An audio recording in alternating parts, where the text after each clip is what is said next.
Ilmu agama disebut oleh para ulama dengan fardu ain. Seorang harus belajar ilmu agama. Sebatas mana dia belajar ilmu agama? Tidak semua harus jadi ustadz.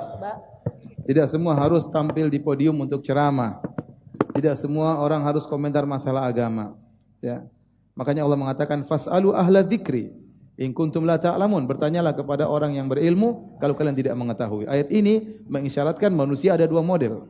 Ada yang ahli ilmu tempat bertanya, ada yang bertanya yang tidak memiliki ilmu. Nah, orang belajar ilmu agama minimalnya adalah pada perkara-perkara yang wajib untuk dia ketahui. Contoh, dia akan berdagang, maka paling tidak dia harus belajar tentang ilmu perdagangan. Dia mau nikah, maka dia harus belajar tentang fikih nikah. Dia mau puasa, maka dia belajar tentang fikih puasa.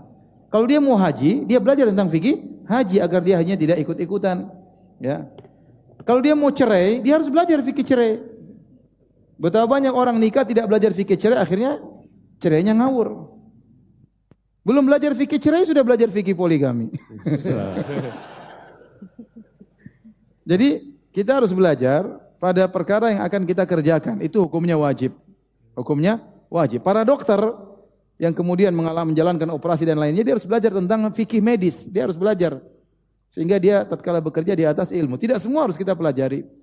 Antum sekarang yang mungkin belum mau haji, masih daftar haji, masih ngantri 20 tahun. Sekarang ngantri berapa tahun? 20 tahun. Antum masih mending. Saya ketemu orang di Malaysia berapa tahun?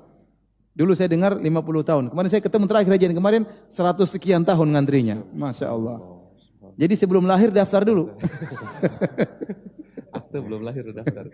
Saking banyaknya semua orang ingin haji ternyata kuotanya terbatas. Ya.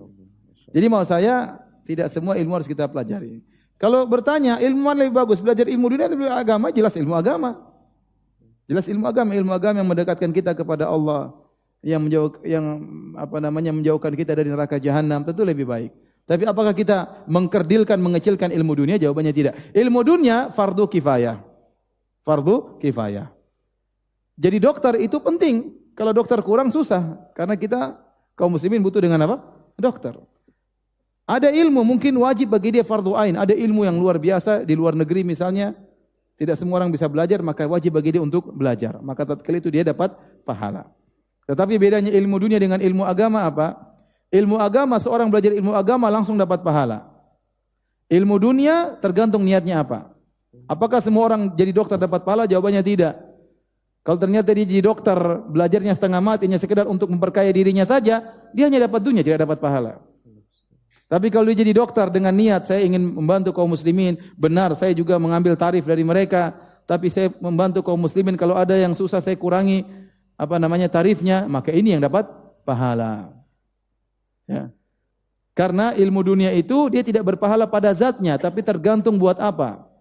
Kalau ilmu dunia tersebut dia gunakan untuk kepentingan Islam dan kaum muslimin, maka dia dapat pahala dari sisi itu. Maka kalau memang ada orang yang memang dia diberi kemudahan oleh Allah, kecerdasan luar biasa dan dia diberi kesempatan untuk melanjutkan S2 dalam bidang-bidang tertentu yang dibutuhkan oleh kaum muslimin, niatkan ini kaum muslimin perlu, saya harus belajar agar saya memberikan faedah kepada kaum muslimin. Maka dia dapat pahala sejak belajarnya, nulis tesisnya dapat pahala, disertasinya dapat pahala, prakteknya dapat pahala karena sejak awal dia tahu dia belajar ini untuk umat Islam. Wallahu a'lam bishawab.